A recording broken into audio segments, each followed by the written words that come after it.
His না আলু দেখাই দিয়া মেয়নিজ বানাইয়া চিকেন স্যান্ডউইচ বানাইলাম এত মজার হইছে খাইতে আলু তো ব্যক্তির ঘরে থাকি হই একবার হইলেও এবার মেয়নিজ বানায় স্যান্ডউইচ রেসিপিটা টেরাই হইরা দেউন যে Flashback. আসসালামু আলাইকুম প্রিয় ভাই বোনেরা আশা করি আল্লাহর রহমতে ব্যক্তি বালা আছেন আমরাও বালা আছি আলহামদুলিল্লাহ আজকে আমি করে আলুর মেয়নিজের চিকেন স্যান্ডউইচ রেসিপি শেয়ার করলাম অনেক অনেক সহজ রেসিপি হিজ না আলু দেখাই যাও যে এত সুন্দর মেয়নিজ বানান যায় এটা বাইট না টেরাই হলে স্বাদটা বুঝতাই না প্রথমে চুলা আমাদের লড়া বয়া হাইরাস মুরগির গোশতের বুহের অংশ খাল গুডা তেজপাতা লং পরিমাণ মতো লবণ একটু আর বাজা জিরার ফাই দইনার ফাই দেয়া দিছে আদা বাটা রসুন বাটা একটা ময় মশলা দেয়া হাইরার লগে আলু দিও দেয়া দিলাম ওকরে সিল্লা মাঝখান দেহারা ফালদা হইরা দেয়া দিছি আলু কি আবার আলাদা হইরা হিজাইতাম মুরগির লগে ওই হিজাইতাছি হিজ না ডিম দেহারা মেয়নিজ বানানি কিন্তু অনেক মজাদার একটা রেসিপি কিন্তু হিজ না আলু দেহারাও যে অনেক সুন্দর মেয়নিজ বানা যায় এটা কিন্তু অনেকেই জানে না আমি নিজেও জানতাম না মোবাইল দেখে হাইরা ওই বানাইতাছি আলু দি হিজ জায়গা কখন একটা ব্যালেন্ডার লয়ে লইছি হিজ না আলু দেহাইরা রসুনের কোয়া দিছি রসুনের কোয়া দিয়ে হালকা একটু বাইজা লইছি দুইটা হুক না মইছো একটুখানি টেলা লইছি 1 চামচ গুঁড়া দুধ একটুখানি লিকুইড দুধ 1 চামচ কনডেন্স মিল্ক 1 চামচ চিনি তবে আমরা চাইলে চিনি অথবা কনডেন্স মিল্ক একটা ব্যবহার হলে ওই ওইব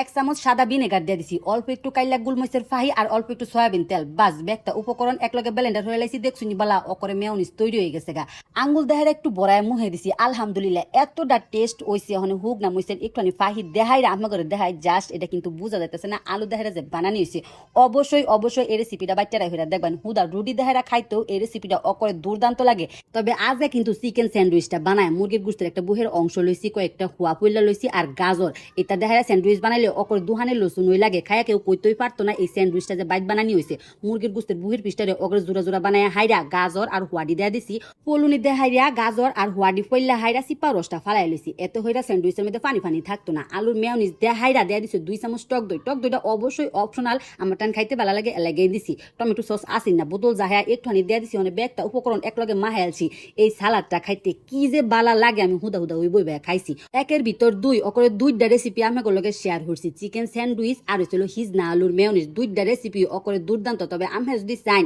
হিজ না আলু দেহাইরা মেয়নিজ বানায়া হাইরা হোয়া আর গাজর দেহাইরাও কিন্তু স্যান্ডউইচটা বানায়া খাইতারিন ওখানে খালি পাউরুটির ভিতরে বইরা হাইরা স্যান্ডউইচ লুসুন বানাইলাম আমরা বাঙালি পাউরুটি তো হুদা হুদা ওই খাইলতারি আর বাইর যদি এত সহজে স্যান্ডউইচ বানায় খাউন যাতে তো কথা হই নাই গা যেহেতু এটা বিদেশি রেসিপি তবুও কিন্তু অনেক দুর্দান্ত বর্তমানে এই ফাস্টফুড কিন্তু অনেক জনপ্রিয় বাইর যদি হাইজেনিক উপায়ে পোলাফান্তের বানায় দেহারা নিজেরাও খায় যে টেহা দেহারা বাইরেতে কিনা খায়াম এর সাথে কম খরচ হইব আর বাড়ির ব্যাগতে মিল্লা করে পেট বইরা খাইতারাম দেখছি নিবালা দেখতে ওই কিন্তু ইন্টারেস্টিং দেখা যাইতেছে কাটলে পরে কিন্তু বোঝা হয়ে যাইতেছে না এটা যে বাইট বানাই না স্যান্ডউইচ হিজ না ডিম দেহারা মেয়নিজ বানায় খাইছিলাম আমার টাইম অনেক অনেক বেশি ভালো লাগছে আজগা আলু দেহারা মেয়নিজ বানায় চিকেন স্যান্ডউইচ বানাইছি খায়া হাইরা আমি নিজে ওই অবাক এতটা টেস্ট হইছে হিজ না আলুর মেয়নিজটা বানায়া হাইরা নরমাল ফ্রিজে সংরক্ষণ হইরা থুই দিবেন এরপরে যে বালা মল্ল হে বালা কিন্তু স্যান্ডউইচ বানায় খাইতে পারবেন যে কোনো বাজা পুরা লগে খাইতেও কিন্তু দুর্দান্ত লাগে আসারা পোলাপান্তে যদি সবজি খাইবার না চা সবজি রাইন্দা হাইরা আলুর তৈরি মেয়নিজটা দিবেন 2 চামচ টক দই দেহারা স্বাস্থ্যকর একটা নাস্তা পোলাপান্তে দিবেন পোলাপান্তে ওকরে মজা হইরা খাইবো আজগার এই স্যান্ডউইচ রেসিপিটা অবশ্যই অবশ্যই বাচ্চারা হইরা দেখুন যে আল্লাহ হাফেজ।